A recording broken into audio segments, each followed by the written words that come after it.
Welcome to Not Your Mama's Midlife Podcast with Stephanie Lee. On this show, we're going to talk about the experiences of high-achieving women and men across industries and lifestyles who are at about the midpoint in their career and are no longer satisfied to let life happen to them.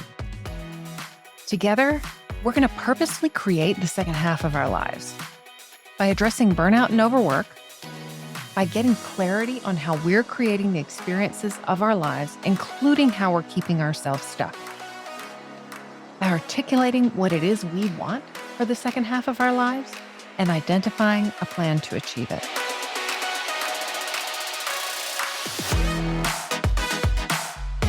Hello, and welcome to Not Your Mama's Midlife Podcast. So my friend PJ sent me a reel last week. And let me tell you a little bit about PJ first. So this is PJ DeVere, and that's PJ-DEVERE. And I spell her name for you because PJ is an author, and you need to go check out her books on Amazon and elsewhere. PJ and I met at the Georgia Romance Writers Conference several years ago, 2020, so before the pandemic, 2019 actually, before the pandemic, and have become friends over the course of these intervening years. And she has been, actually, she's on her third career. So PJ was a teacher and then went back to law school as an adult and has been an attorney now for, I don't know, PJ, you'd have to tell me, maybe 20 or more years. And now she's writing. She's getting to a place where she's going to retire from law and be writing full time. And I'm just proud to know her. How exciting. And so at some point, I'm going to have PJ on the podcast to talk a little bit more about that transition, particularly from law to writing. And I think you'll enjoy hearing PJ's story. But for now, what I want to tell you is that she sent me this reel, and it's a reel, right? So number one, I don't know that any of this is factually accurate. I really haven't checked. And they're cheesy. So, because of course they are. But it was this older man, and he's explaining the behavior of lobsters. And what he says is that as lobsters grow, their soft inner body begins to get uncomfortable, essentially, with their shell. And the shell can't grow, right? I mean, you've all seen lobster shells. They're thick and whatever. That's not going anywhere. That's not actually going to grow. So the lobster has to shed that shell in order to be able to move on to its next stage of growth. So the lobster will go put itself like under a rock or something in a safe place so that it can release that shell. It can break the shell and come out of it, and then have a new shell underneath that's going to harden, that's going to be a little bit larger.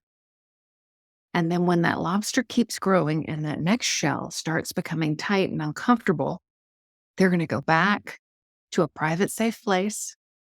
And again, they're going to shed that outer shell and form a new one that's a little bit bigger that now they fit into.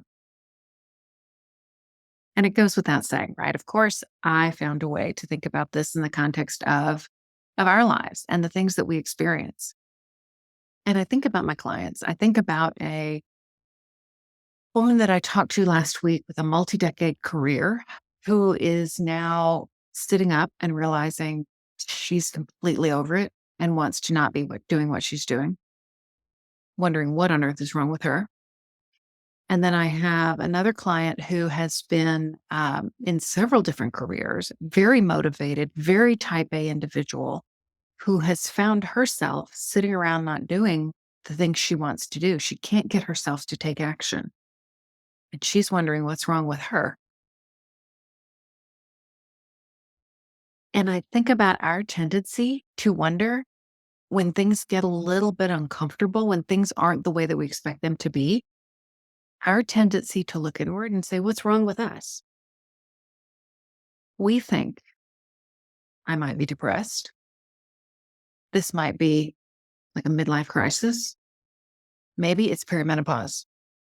But something's going wrong with me. Something external or internal, perhaps, is happening to me.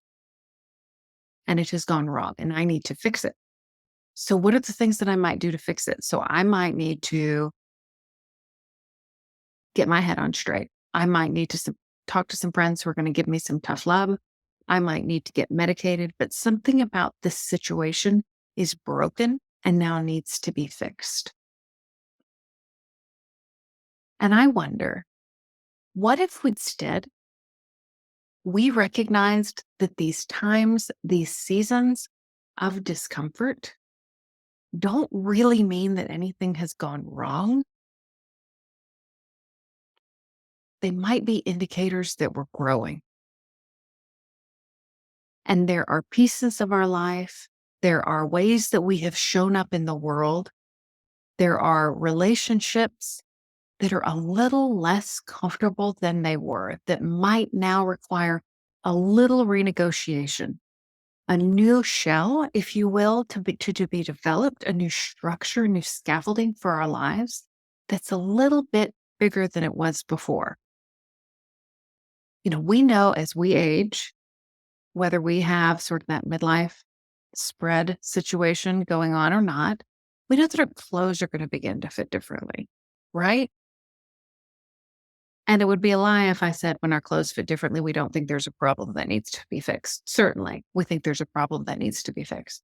But what if we just recognized again that this is a season of change?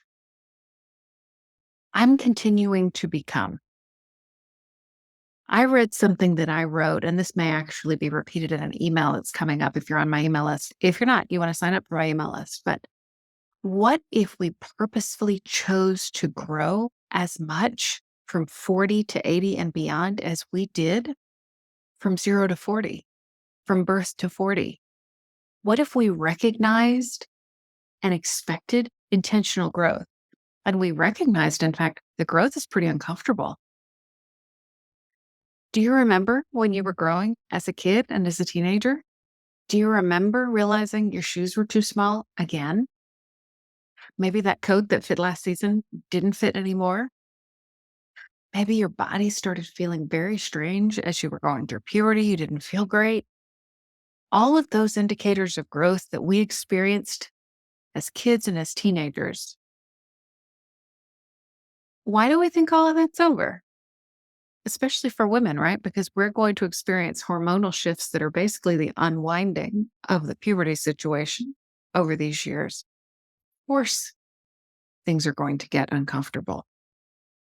And what if that discomfort isn't a problem, isn't a sign that something has gone wrong, but is instead an indicator that we're growing or changing?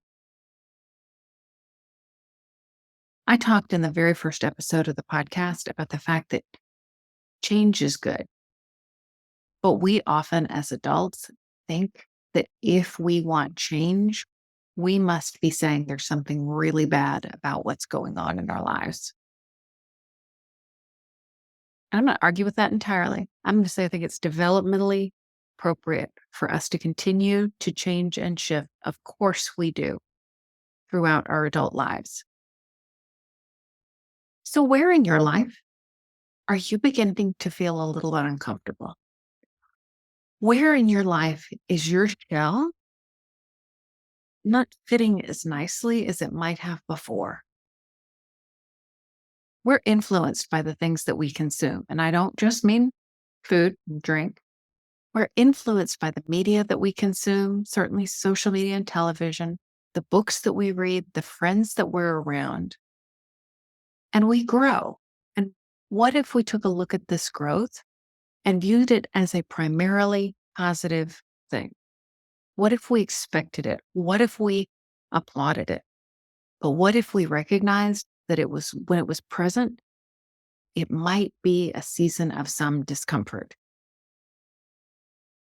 So, the second thing I want to point out to you from this lobster reel that PJ sent me was the idea that the lobster crawled off and went under a rock somewhere private so that it could shed its shell.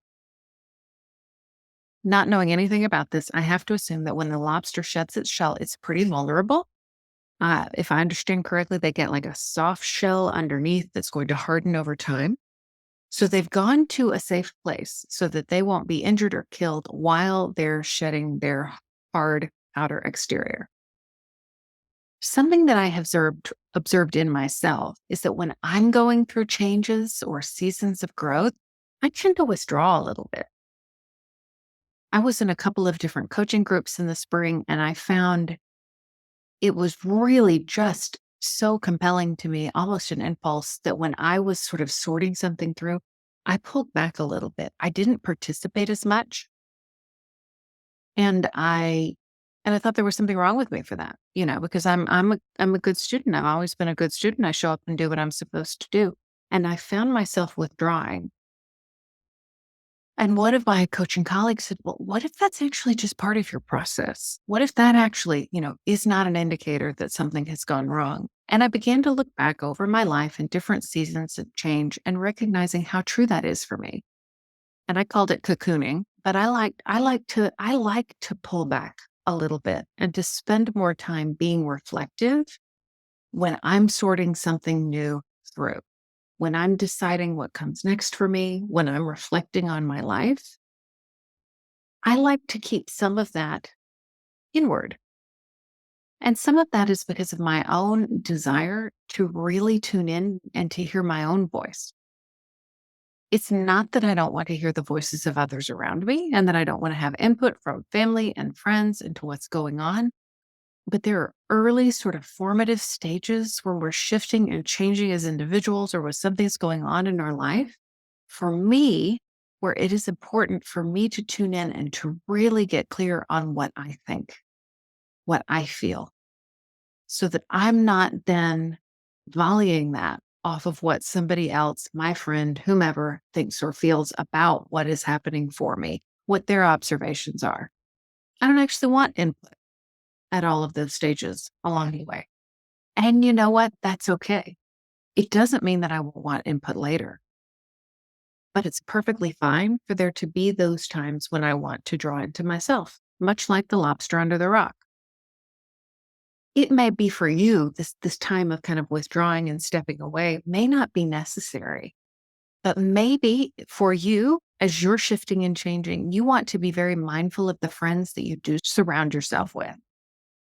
If you're going to be vulnerable and exposed, you want to pick the people who you're going to have around you in that vulnerable place very carefully. Whose input do you want? And so for me, that's going to be a little bit more down the line after I've had that period of withdrawal for myself. But then I'm going to open up more to those people who are closest to me, whose opinions and perspectives I'm looking for, and who I can believe can speak into where I am at that particular stage in my life. So this has been a pretty short and sweet episode about lobsters. But what I really want the takeaway that I'd like for you to have from this episode is to simply notice where in your life you might be feeling discomfort and to begin to look at that situation or that circumstance, whatever is going on for you, and wonder, just offer some curiosity to it. Is this a potential for growth? Is this a place of change? Is this a place where I am coming into my own or hearing my voice in a different or more clear way? Is that why I'm uncomfortable? And to recognize that if you are becoming something different, if you are making changes in your life, not unlike something just simply as simple as a physical move from one home to another, those types of things are uncomfortable for a reason. Change and growth, it is uncomfortable, but that's what causes us to grow. That's what causes us to move forward. And that's good. That doesn't mean something has gone wrong. So maybe too, as you look back on your journey, on your life, on decisions that you've made, maybe you were somewhere for a long time or with someone for a long time, and then suddenly it became clear that it was time for that relationship, professional or personal, to end or to shift in some way. It doesn't mean something's gone wrong. It might have been that it has come to completion and you began to get uncomfortable as a way to signal yourself that it was time for change. At the beginning of last week's episode, I asked you to take a moment and to check in with yourself and sort of see how you were feeling. What What are the predominant emotions that were coming up for you? And so if you've tried that over the course of the last week, if you've been checking in and seeing your feelings, you may have noticed some feelings of discomfort, some feelings of angst or frustration, maybe anger, maybe just unrest or restlessness. Those can all be indicators of growth that's happening within your shell where no one can see it. So, for those of you who are about my age, you probably remember the Friends episode with Phoebe talking about how lobsters mate for life and finding your lobster. So, that was what came to mind for me entirely as I was working on this episode. Thank you so much for joining me on this episode of Not Your Mama's Midlife Podcast. I do hope you'll join me back here next week for our next episode. And if you're interested, I do have a book club in Facebook. We're a Facebook group. It is a low stress book club. And we are going to be reading Susan Cain's Bittersweet beginning in the month of July. I've talked about it on other episodes, so I won't go into detail here. But if you're interested, there is a link to join the Facebook group in the description of this podcast on YouTube or whatever podcast player you're listening on. Thank you so much. It's been a pleasure chatting with you this week, and I look forward to talking to you again soon. Bye.